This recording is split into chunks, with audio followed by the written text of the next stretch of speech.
नारायण नारायण। जय श्री हरि हरि ओम तत्सत। हरि ओम तत्सत। जय श्री राम। हर हर महादेव। पिछले अंक में हमने राजा दुष्यंत के महर्षि कण्व के आश्रम में प्रवेश का वर्णन किया था कि किस प्रकार राजा दुष्यंत महर्षि कण्व को ढूंढते हुए उनके आश्रम में पहुंचते हैं। फिर पूरे आश्रम का अवलोकन करते हैं तो उनका आश्रम देख करके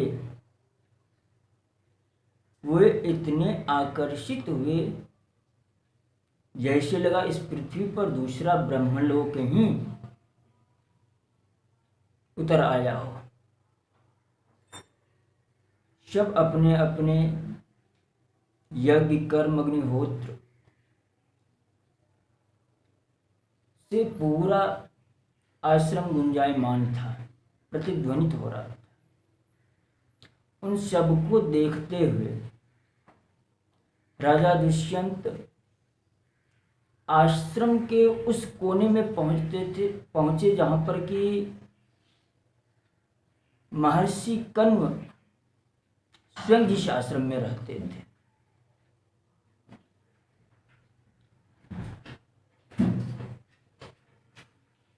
और वहां पर जाकर जो एक विशेष भाग में था उसी आश्रम के, तो आवाज लगाई कि यहाँ कोई है, क्योंकि वहां पर किसी को नहीं देखकर, यानी महर्षि कण्व को नहीं देख करके आवाज लगाए तो यहाँ कोई है। यह ध्वनि जब प्रतिध्वनित हुआ तो उस एक सुंदर कुटिया से एक तरुण युवती बाहर निकली और उसका वर्णन इस प्रकार किया गया है।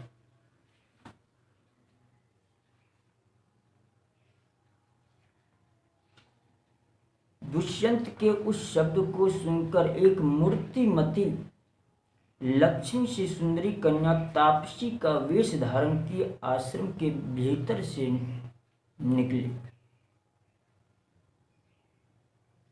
जो कि शील और सदाचार से संपन्न तरुण अवस्था की थी। राजा दुष्यंत के भी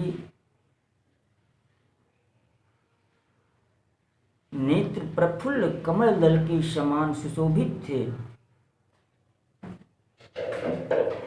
तो श्याम नेत्रों वाले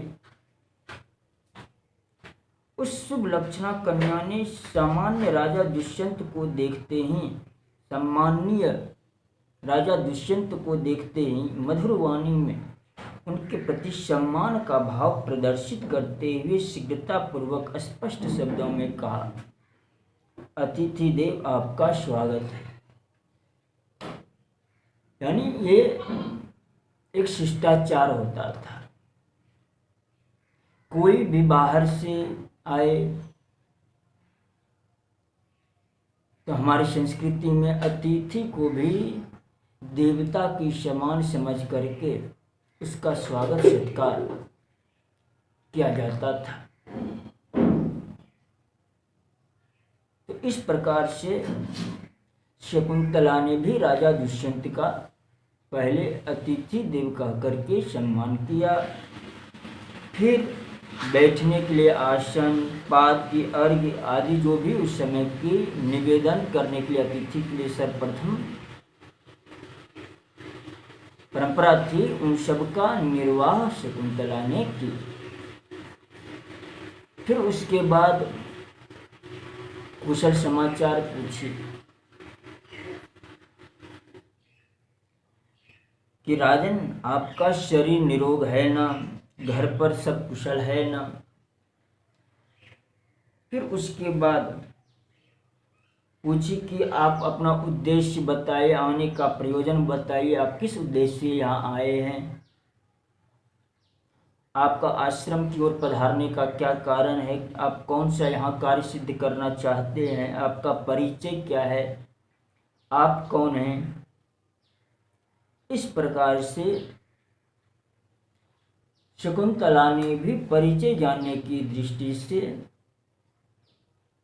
राजा दुष्यंत से प्रश्न किए। तब राजा दुष्यंत ने कहा कि मैं राजर्षि महात्मा इलिल का पुत्र हूँ। अर्थात दुष्यंत के पिता का नाम इलिल था। तो इलिल और इलिन दोनों तरह का नाम मिलता है शास्त्र में। तो मेरा नाम दुष्यंत है। मैं परम भाग्यशाली महर्षि कर्ण की उपासना करने के लिए अर्थात उनसे उपदेश प्राप्त करने के लिए यहाँ पर आया हूँ। इस प्रकार राजा दुष्यंत ने अपना परिचय भी और उद्देश्य भी बताया। फिर शकुंतला बोली कि मेरे पूज्य पिताजी फल लाने के लिए आश्रम से बाहर गए हैं, अतः 2 घड़ी प्रतीक्षा कीजिए, तब लौटने पर उनसे आपको उनका दर्शन प्राप्त होगा। तो इस प्रकार से राजा दुष्यंत को आश्वासन दी। जब राजा दुष्यंत ने देखा कि महर्षि कर्ण आश्रम पर नहीं है और वह तापसी कन्याएं तपस्विनी वेश में थी, उन्हें ठहरने के लिए वहां पर कह रही है, साथ ही उनकी दृष्टि एक और तरफ गई कि वह जो तापसी कन्या थी वह सर्वांग सुंदरी थी, अपूर्व शोभा से संपन्न तथा मनोहर मुस्कान से सुशोभित थी। इसका शरीर सौंदर्य की प्रभा से प्रकाशित हो रहा था। तपस्या तथा मन इंद्रियों के संयम ने इसमें अपूर्व तेज भर दिया था। अर्थात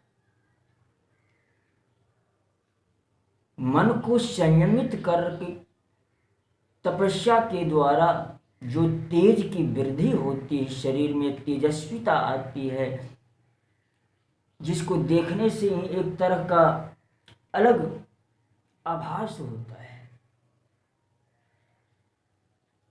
तो उसने राजा दुष्यंत को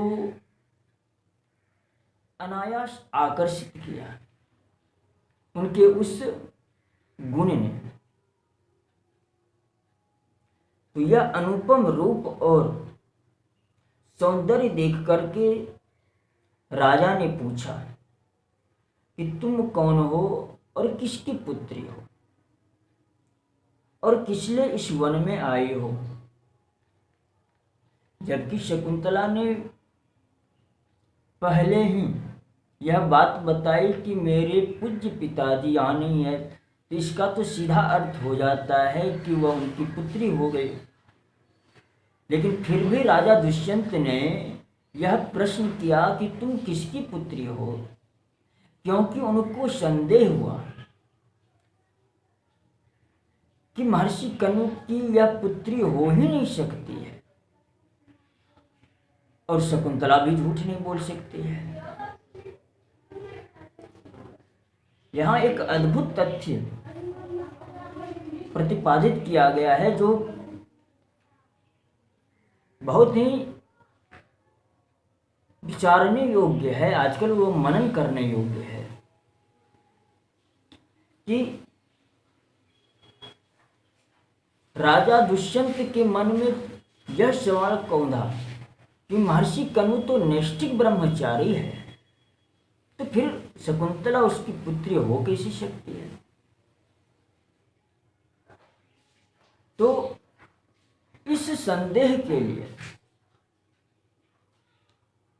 अर्थात यह संदेह जब उनके मन में हुआ, तभी उन्होंने यह प्रश्न किया कि तुम किसकी पुत्री हो, क्योंकि ब्रह्मचारी भी दो प्रकार के माने जाते हैं, एक नैष्ठिक ब्रह्मचारी और एक सामान्य ब्रह्मचारी।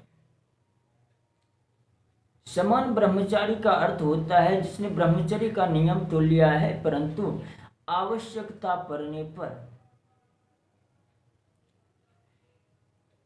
और अस्थायी रूप से कभी विवाह के द्वारा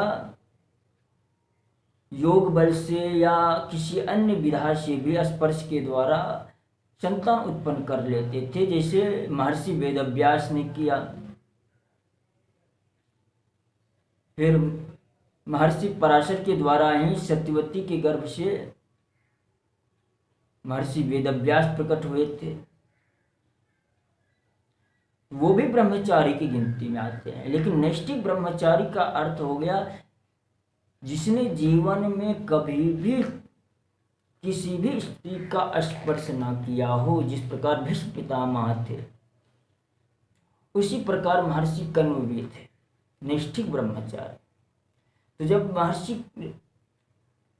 कण्व नैष्ठिक ब्रह्मचारी थे तो उनकी अपनी पुत्री होने का तो सवाल ही उत्पन्न नहीं होता है। इसलिए राजा दुष्यंत ने शकुंतला से यह प्रश्न किया कि तुम वास्तव में किसकी पुत्री हो। और एक अद्भुत तथ्य यहां भी दिया गया है कि मैं राजर्षि पुरु के वंश में उत्पन्न हुआ। आज मैं अपनी पत्नी बनाने के लिए तुम्हारा वरण करता हूं। क्षत्रिय कन्या के सिवा दूसरी किसी स्त्री को मेरा मन कभी नहीं जाता है।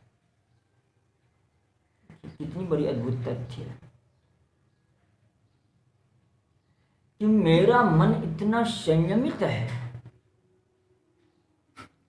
कि क्षत्रिय कन्या को छोड़ करके कभी किसी भी अन्य वर्ण की कन्या की तरफ मेरा मन कभी आकृष्ट हो ही नहीं सकता है।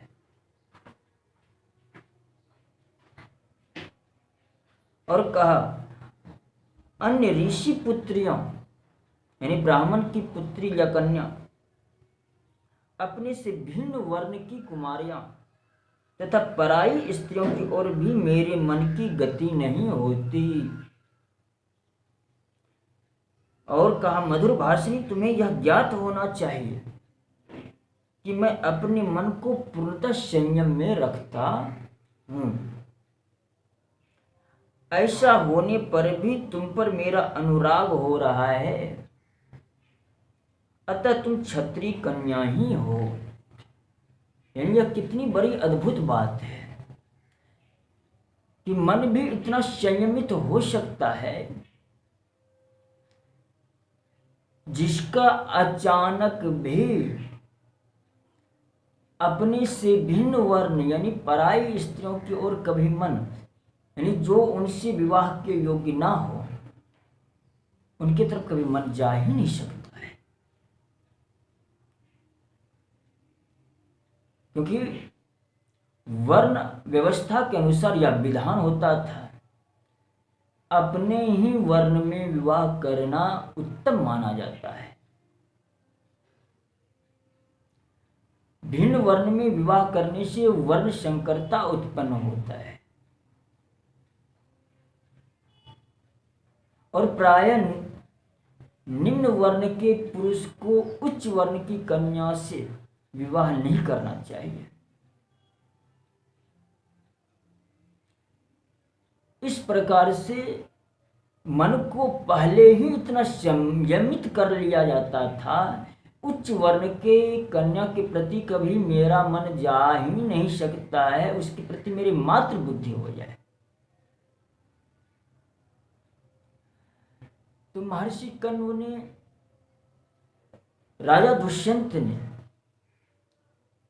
अपने इस अद्भुत तथ्य को प्रकाशित किया कि मेरा मन इतना परिष्कृत है कि क्षत्रिय कन्या को छोड़ करके मेरा मन कदापि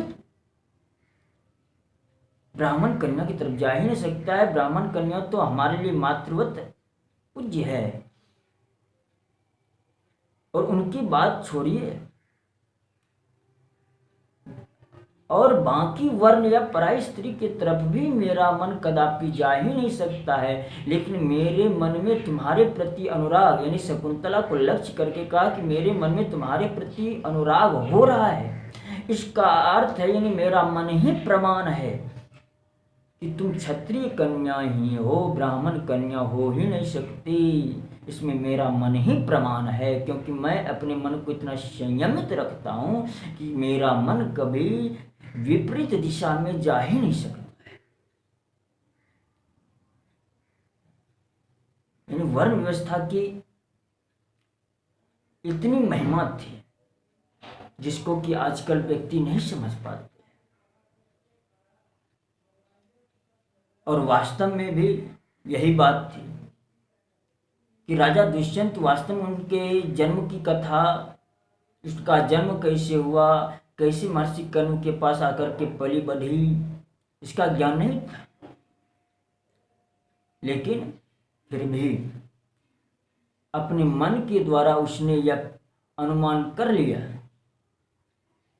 कि तुम क्षत्रिय कन्या ही हो। यह जब कहा तब जाकर के शकुंतला ने कहा, राजन, ये सब बातें मुझे जिस प्रकार ज्ञात हुई है, मेरा यह जन्म आदि पूर्व काल में जिस प्रकार हुआ है, मैं जिस प्रकार कण्व मुनि की पुत्री हूँ, यह सब वृत्तांत अर्थात कथा आपको ठीक ठीक बता रही हूँ। अर्थात शकुंतला अब राजा दुष्यंत को अपने जन्म की पूरी कथा राजा दुष्यंत को बताती है कि शकुंतला का जन्म किस प्रकार हुआ था। अब इसका वर्णन मैं अगले अंक में पुनः विस्तार के साथ करूँगा। जय हिंद, जय भारत, वंदे।